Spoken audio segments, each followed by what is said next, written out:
ask ourselves what the purpose of an educational system is. And of course, there are sharp differences on this matter.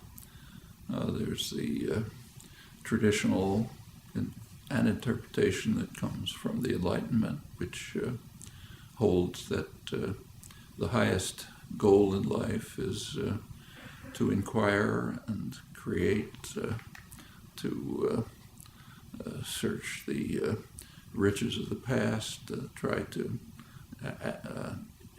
internalize the parts of them that are significant to you, carry that quest for understanding further in your own way.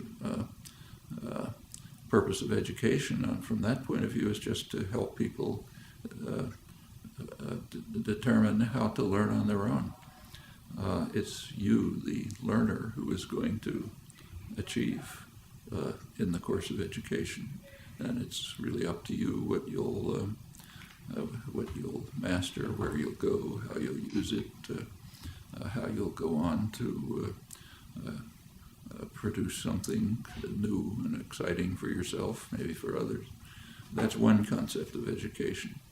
The other concept is essentially indoctrination. People have the idea that from childhood, young people have to be placed into a framework in which they'll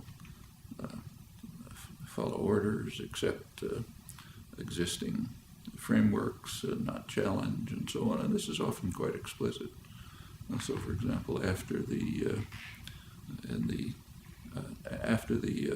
activism of the 1960s, there was great concern across much of the educated spectrum that young people were just getting too free and independent, that the country was becoming too democratic, and so on. And in fact, there's an important study on what's called the crisis of democracy, too much democracy, arguing that claiming that there are certain institutions responsible for the indoctrination of the young. It's their phrase, and they're not doing their job properly. That's schools, universities, churches. We have to change them so that they carry out the job of indoctrination and control more effectively. That's actually coming from the liberal internationalist end of the spectrum of educated opinion. And in fact, since that time, there have been many measures taken to try to turn the educational system towards more control, more indoctrination, more vocational training, imposing a debt which traps students, young people, into a life of conformity and so on. That's the exact opposite of the what I refer to as the traditionally comes out of the Enlightenment. And there's a constant struggle between those. In the colleges, in the schools, do you train for passing tests, or do you train for creative inquiry, pursuing interests that are aroused by material that's presented and that you want to pursue either on your own or in cooperation with others? And this goes all the way through up to graduate school and research. Just two different ways of looking at the world. When you get to a research institution like the one we're now in, at the graduate level, it essentially follows the Enlightenment tradition. In fact, science couldn't progress unless it was based on inculcation of the urge to challenge, to question doctrine, question authority, search for alternatives, use your imagination, act freely under your own impulses. Cooperative work with others is constant, as you can see just by walking down the halls. That's, in my view, what an educational system should be like down to kindergarten. But there's certainly are powerful structures in the society which would prefer people to be indoctrinated, conform, not ask too many questions, be obedient, fulfill the roles that are assigned to you, and don't try to shake systems of power and authority. Those are choices we have to make, either as people, wherever we stand in the educational system, as students, as teachers, as people on the outside trying to help shape it in the directions in which we think it ought to go.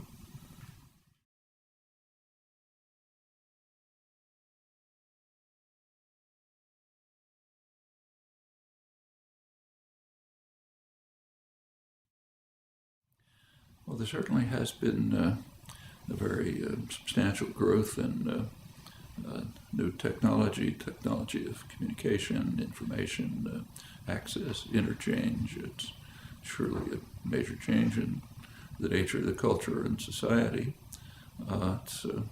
We should bear in mind that the technological changes that are taking place now, while they're significant, probably come nowhere near having as much impact as technological advances of, say, a century ago, plus or minus. So the shift, say, let's take just communication. The shift from a typewriter to a computer, or a telephone to the email is significant, but it doesn't begin to compare with the shift from a sailing vessel to a telegraph. I mean, the time that cut down in communication between, say, England and the United States was extraordinary as compared with the changes taking place now.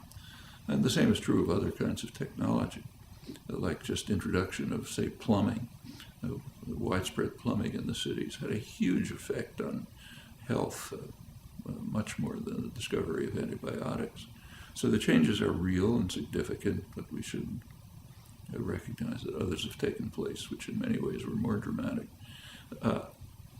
As far as the technology itself and education is concerned, technology is basically neutral. It's kind of like a hammer. I mean, the hammer doesn't care whether you use it to build a house or whether a torturer uses it to crush somebody's skull. Hammer can do either.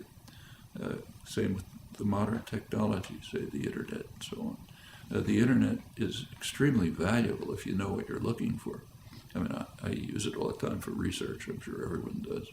If you know the kind of what you're looking for, you have a kind of a framework of understanding which directs you to particular things, lets you sideline lots of others, then this can be a very valuable tool. Of course, you always have to be willing to ask, is my framework the right one? Maybe I ought to modify it. Maybe if there's something I look at that questions it, I should rethink how I'm looking at things. But you can't pursue any kind of inquiry without a pretty relatively clear framework that's directing your search and helping you choose what's significant and what isn't, what can be put aside, what ought to be pursued, what ought to be challenged, what ought to be developed, and so on. I mean, you can't expect somebody to become a biologist, say, by giving them access to the Harvard University biology library and say, just look through it. That'll give them nothing.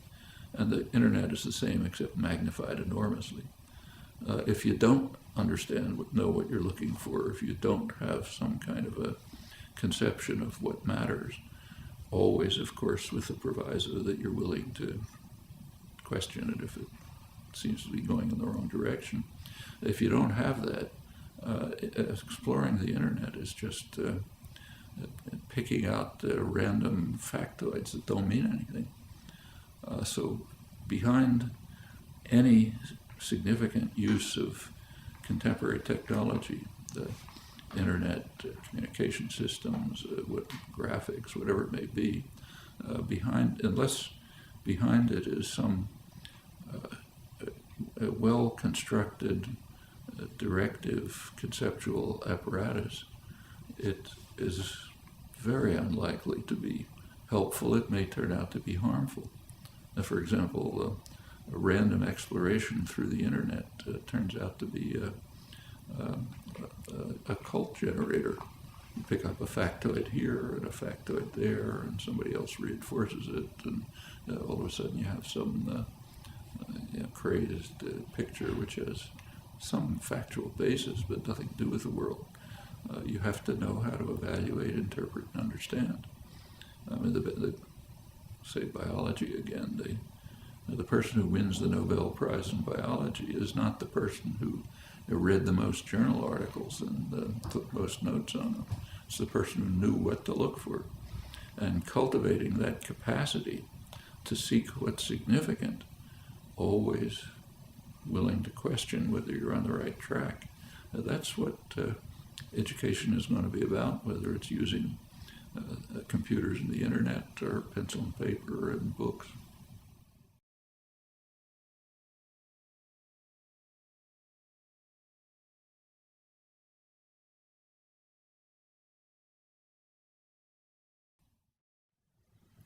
Well, education is discussed in terms of whether it's a worthwhile investment.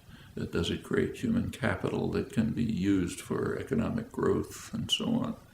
That's a very strange, it's kind of a very distorting way to even pose the question, I think.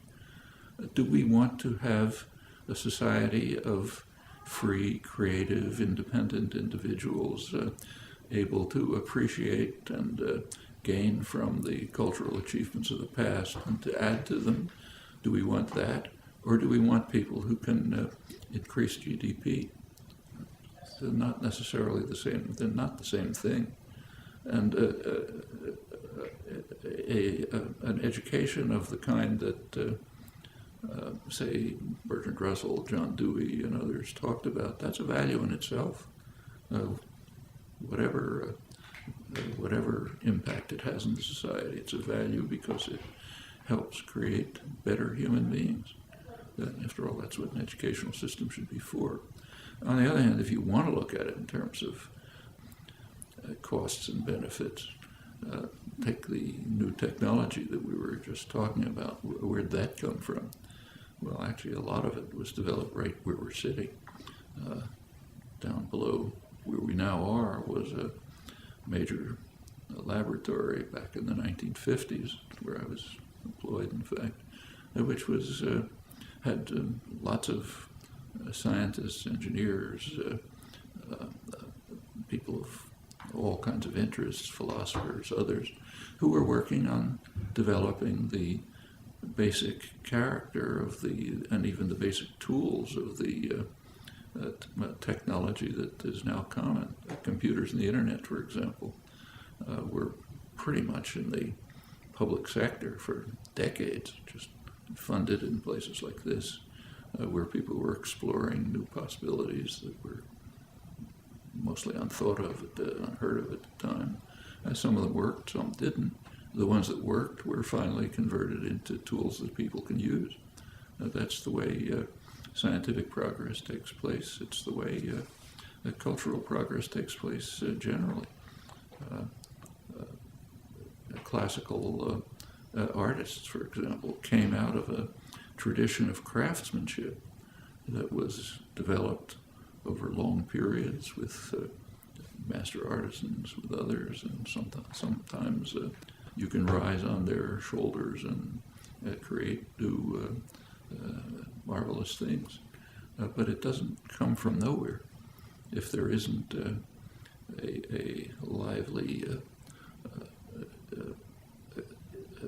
cultural and educational system which is geared towards encouraging creative exploration, independence of thought, willingness to challenge, to cross frontiers, to challenge accepted beliefs and so on. If you don't have that, you're not going to get the technology that can lead to economic gains, though that I don't think is the prime purpose of cultural enrichment and education as a part of it.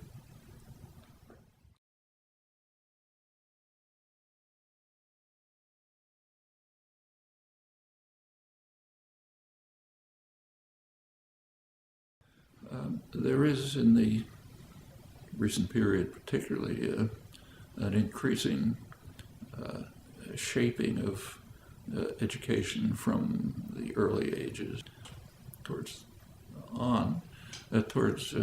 passing examinations. That can be, taking tests can be of some use, both for the person who's taking the test, see what I know and where I am, what I've achieved, what I haven't, for instructors, what should be changed and improved in developing the course of instruction. But beyond that, they don't really tell you very much. I mean, I know for many, many years I've been on admissions committees for entry into an advanced graduate program, maybe one of the most advanced anywhere. And we, of course, pay some attention to test results, but really not too much. I mean, a person can do magnificently on every test and understand very little. I mean, all of us who've been through schools and colleges and universities are very familiar with this. You can be assigned, you can be in some, say, course that you have no interest in, and there's demand that you pass a test, and you can study hard for the test, and you can ace it, to use the idiom, you do fine. And a couple of weeks later, you forgot what the topic was. I'm sure we've all had that experience. I know I have. It can be a useful device if it contributes to the constructive purposes of education. If it's just a set of hurdles you have to cross, it can turn out to be not only meaningless, but it can divert you away from things you ought to be doing. Actually, I see this regularly when I talk to teachers. Just give you one experience from a couple of weeks ago, but there's plenty like it. I happened to be talking to a group which included many school teachers. One of them was a sixth grade teacher, teaches kids, I guess, 10 or 11 or 11 or 12, something like that. She came up to me afterwards, and I'd been talking about these things, and she told me that of an experience that she had just had in her class. After one of the classes, a little girl came up to her and said she was really interested in something that came up, and she asked how she could the teacher give her some ideas about how to look into it further. And the teacher was compelled to tell her, I'm sorry, but you can't do that. You have to study to pass this national exam that's coming. That's going to determine your future. The teacher didn't say it, but it's going to determine my future, like whether I am rehired and so on. The system is geared to getting the children to pass hurdles, but not to learn and understand and explore. Now, that child would have been better off if she had been allowed to explore what she was interested in, and maybe not do so well in the test about things she wasn't interested in. They'll come along when they fit into her interests and concerns. And so a test, I don't say that tests should be eliminated. They can be a useful educational tool, but ancillary, something that's just helping improve for ourselves, for instructors and others, what we're doing, and tell us where we ought to be moving. But they don't even, passing tests doesn't begin to compare with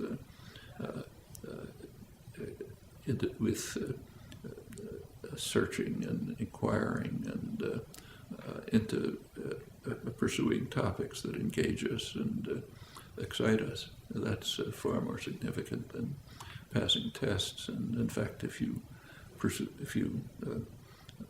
that's the kind of educational career that you're given the opportunity to pursue, you'll remember what you discovered. There's a famous physicist, world-famous physicist, right here at MIT, who, like a lot of the senior faculty, was teaching freshman courses. He once said that in his freshman course, students will ask, what are we going to cover this semester? And his standard answer was, it doesn't matter what we cover. It matters what you discover. And that's right. Teaching ought to be inspiring students to discover on their own, to challenge if they don't agree, to look for alternatives if they think they're better ones, to work through the great achievements of the past and try to master them on their own because they're interested in them. If that's the way teaching is done, students will really gain from it and will not only remember what they studied, but will be able to use it as a basis for going on their own. And again, education is really aimed at just helping students get to the point where they can learn on their own, because that's what you're going to do for your life, not just absorb materials given to you from the outside and repeat it.